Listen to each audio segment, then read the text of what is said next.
Hello everyone. তো তোমাদের সবাইকে আবার নতুন একটি ব্লগে অনেক অনেক ভালোবাসা আর স্বাগত। তো তোমরা সবাই কেমন আছো? আশা করি ভালো আছো আর আমিও খুব ভালো আছি। তো তোমাদের সাথে বেশ কয়েকদিন ধরে কোনো মিনি ব্লগ শেয়ার করা হচ্ছে না, তার জন্য ভাবলাম যে আজকে ছোট্ট করে একটি মিনি ব্লগ তোমাদের সাথে শেয়ার করি। তো সবাইকে জানাচ্ছি প্রথমে গুড মর্নিং। আর আজকে হচ্ছে বুধবার। তো আজকে এখন থেকে আমার ব্লগটা শুরু করছি। এখন বাজে সকাল 9টা। তো দেখো ওদিকে হচ্ছে সোনা পাপা ঘুমিয়ে আছে, সোনা পাপা কিন্তু ঘুম থেকে ওঠেনি। তো আমি সকালে উঠে যে বাসি কাজকর্ম যা যা থাকে সব কিছু করে নিয়েছি। তো এখন চলে গিয়ে যাবো রান্নাঘরে। তো চলো। আর হ্যাঁ, তোমাদের আমাদের ভিডিওগুলো কেমন লাগছে, ফানি ভিডিওগুলো কমেন্ট করে অবশ্যই জানিও। তোমরা যত কমেন্ট করবে আমরা তত উৎসাহ পেয়ে আরও ভালো ভালো ভিডিও বানানোর চেষ্টা করব বন্ধুরা। তো সাথে থাকো, দেখতে থাকো আমার ভিডিও। তো রান্নাঘরে যাওয়ার আগে চলো একবার দেখিয়ে দিই তোমাদের আজকে আকাশটা কেমন মেঘলা করে আছে, মনে হচ্ছে যে বৃষ্টি নামবে। তারপরে যে রান্নাঘরে চলে গিয়েছিলাম, এদিকে দুধ চা করে নিচ্ছিলাম। আর তোমরা তো সবাই জানোই যে আমি দুধ চা খেতেই বেশি ভালোবাসি, কারণ আমি লাল চাটা সেরকম খুব একটা পছন্দ করি না। যখন আমার মাথা ব্যথা করে তখনই একমাত্র আমি লাল চা খাই। তো চলো আমরা চা খাই। আর তোমরা আমার ভিডিওটা লাইক কমেন্ট করে দাও আর শেয়ারও করে দিও। আর যারা এখনও আমার পেজটিকে ফলো করেনি তারা ফলো করে দিও নতুন নতুন ভিডিও দেখতে। তারপর আমার চা হয়ে গিয়েছিল, আর এদিকে দেখো মুড়ি মেখে নিয়েছিলাম চানাচুর দিয়ে আর একটু তেল দিয়ে।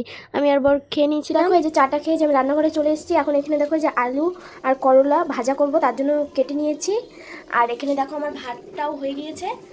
আর এদিকে দেখো ডিমের কালিয়া করব।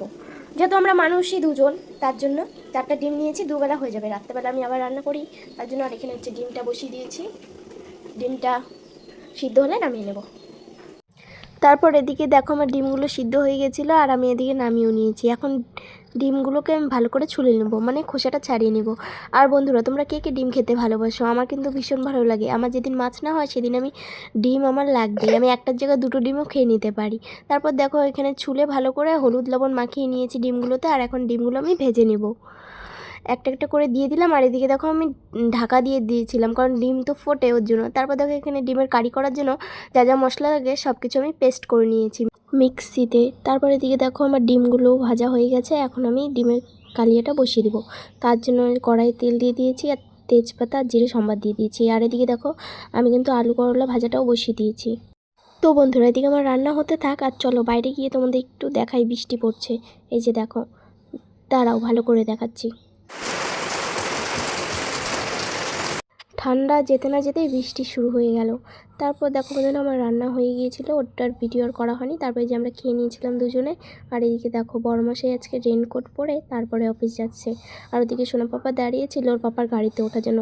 সোনা পাপাকে আজকে ওঠায়নি দেখি সোনা পাপা কিন্তু কান্না করছিল। তারপর এদিকে রান্নাঘরে কয়টা বাসন ছিল ওগুলো মেজে টেজে তারপর ঘরে চলে এসেছি। আর এদিকে দেখো ঘরে বিছানা উঠিয়েছিলাম, সোনা পাপা কী করেছে। আর এদিকে আমি হাত দিয়ে তোমাদেরকে দেখাচ্ছি, আর এদিকে সোনা পাপা কিন্তু হাত দিয়ে দেখাচ্ছে। আর এদিকে দেখো যে নিচের অবস্থা। তো এগুলো এখন আমি গুছিয়ে নেব। তারপর দেখো বন্ধুরা এদিকে আমার গোছানো কমপ্লিট। আর এদিকে সোনা পাপা কিন্তু টিভি দেখছি। তারপর ঘরের সব কাজ টাজ করে এই যে সোনা পাপাকে কিন্তু পরিষ্কার করে দিয়েছি। আজকে যেহেতু একটু ওয়েদারটা ঠান্ডা ঠান্ডা, তার জন্য ওকে স্নান করায়নি আজকে, এমনি মুছিয়ে দিয়েছি সারা শরীর। তারপরে যে জামাকাপড় পরিয়ে দিয়েছিলাম। আর এদিকে কিন্তু সোনা পাপার টিভিতে গান শুনছিল। আর এদিকে দেখো বন্ধুরা, ওই যে মেলাতে গিয়েছিলাম জলপেশ মেলায়, ওখান থেকে যেই 2 প্যাকেট বলগুলো এনেছিলাম। এগুলো কিন্তু ছোটোবেলাতে অনেক খেলেছি মেকাল থাকতে। তো দেখো এগুলো নিয়ে এসেছি। আর এই যে 2টা গ্লাসের মধ্যে, কাঁচের গ্লাসের মধ্যে এই যে দেখো বলগুলোকে জলের মধ্যে ছেড়ে দিলাম। তো এগুলো দেখবে কালকে দেখাবো কতটা বড় হয়। বন্ধুরা আজকের ভিডিওটা এখানে শেষ করছি, টাটা সবাইকে।